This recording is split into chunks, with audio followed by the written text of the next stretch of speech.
What's up, everybody? This video is getting really tough to make. I made this video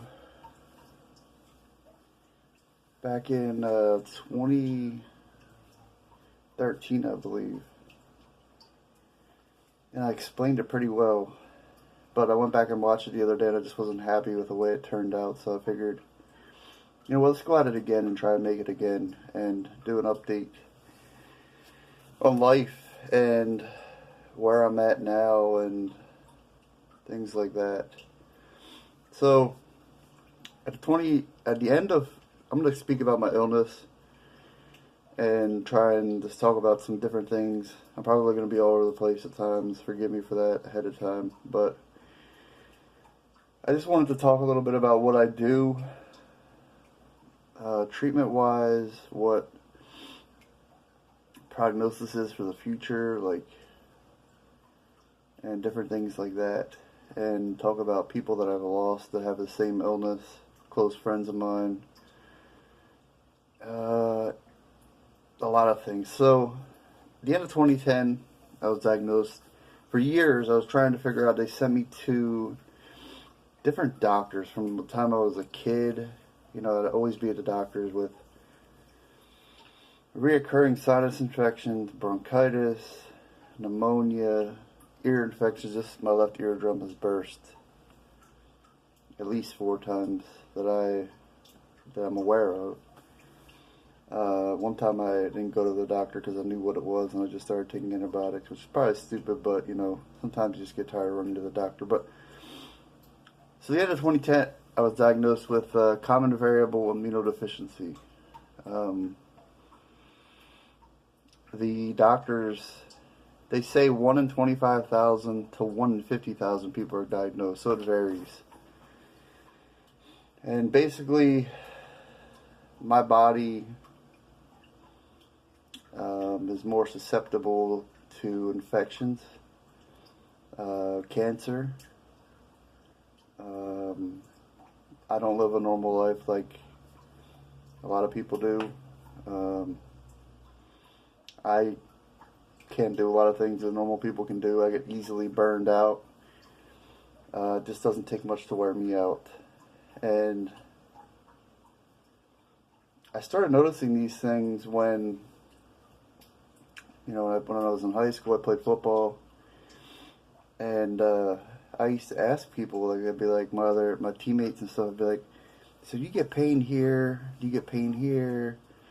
I just thought it was pain from working out and, like, pain from, you know, physical activity. And they would all say, no, we get sore, but we don't really get pain there. So it's just odd, like, things that would happen early on in my life, like how it took so long to be diagnosed. I was diagnosed at 25 years old, and I'm 34 right now. So, yeah, wait a minute, we're 2019. So I guess it would have been 8 years ago I was diagnosed. Man, told you. So 8 years ago it would have been, what, 26? Wow. Anyway, so I was diagnosed at 25 or 26, one of the two. And I had this going on for years and years in my body, so obviously there's damage done to my body, and damage done to my lungs, which I do have nodules in my lungs, and I guess it's kind of like scar tissue from reoccurring infections and things like that. But so yeah, I noticed early on, years before I was diagnosed, that something wasn't quite right, and that I just accepted it. And fast forward to the end of 2010, I went to Penn State Hershey Medical Center, and they did a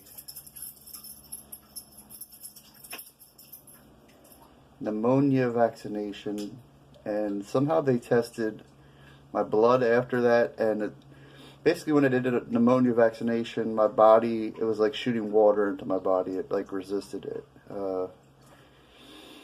My platelets don't mature in my blood, and it's a whole freaking, if you look it up and try to put it into your head, put it into your brain and try to think it over, you're just like, what in the world? So trying to explain it is difficult at times. But anyway, I got diagnosed in the end of 2010. Got my first treatment because you got to go through the insurance and all that bull crap before you get approved. And I finally thought I had a grip on life. I was like, 2011 is going to be awesome. 2012 is going to be better.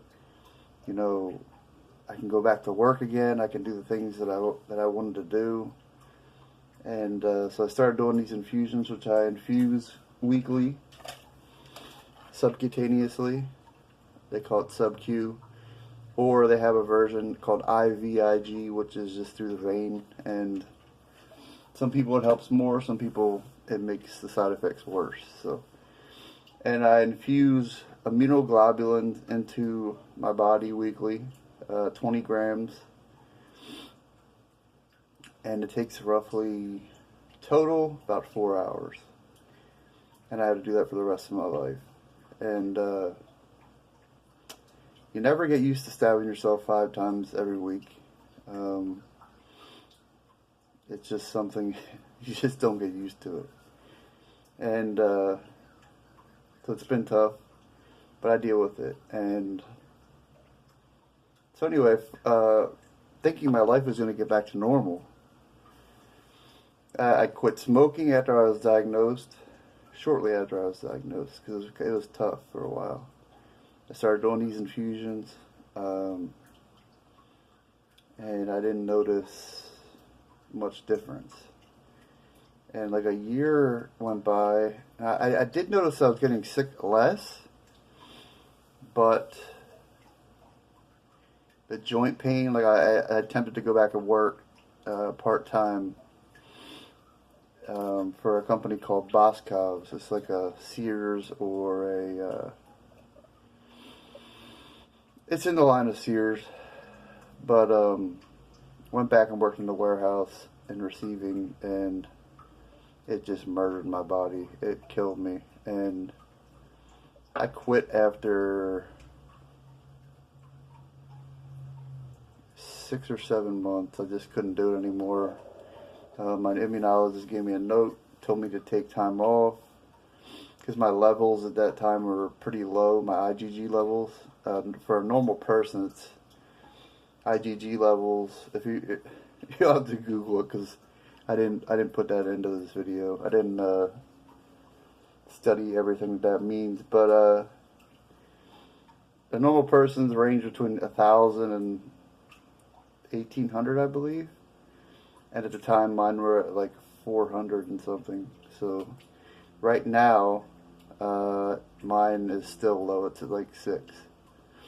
So for the average healthy human being, it's like 1,000 to 1,800, and I'm nowhere near that even now. So, but anyway, so I went back to work, and I figured I had to try it. And you know, even though it was part-time, it was the evenings, and it was just tough with the physical lifting and the constant go. I couldn't do it, and my doctor just said, you gotta like chill. And so quit that job, and then I was off for a long time, many years. And here recently, back in October of 2018, I decided I'm going back to work. I got to prove to myself that I can still do this, that I can still work, and that I can still, like, I don't have to be, like, I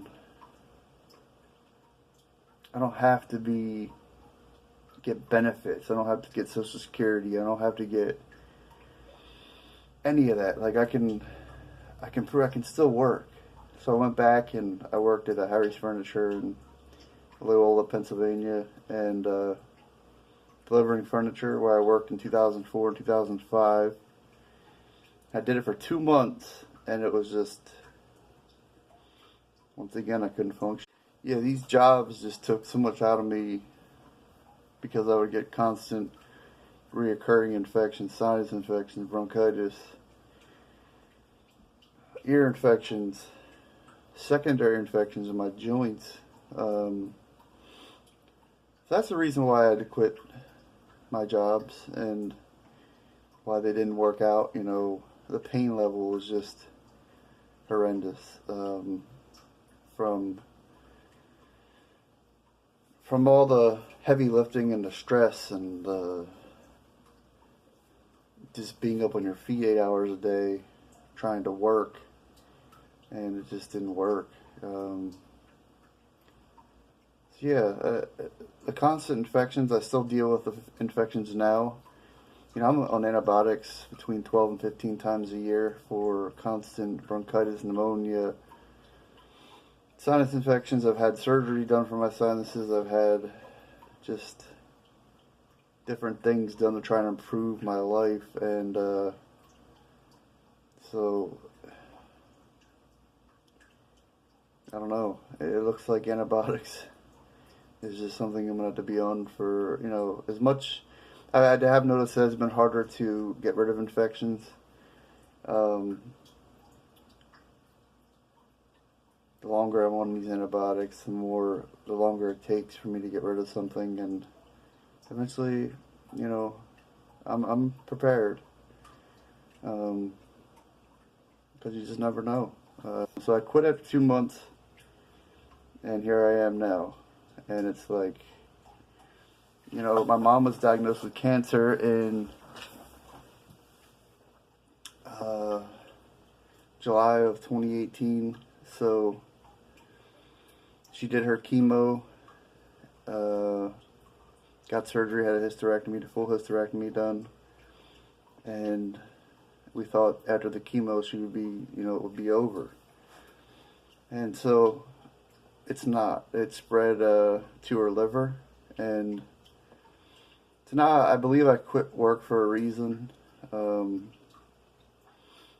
It physically and mentally, it was just draining on my body. I couldn't function. You know, when I get done, I would pass out in the car on the way home.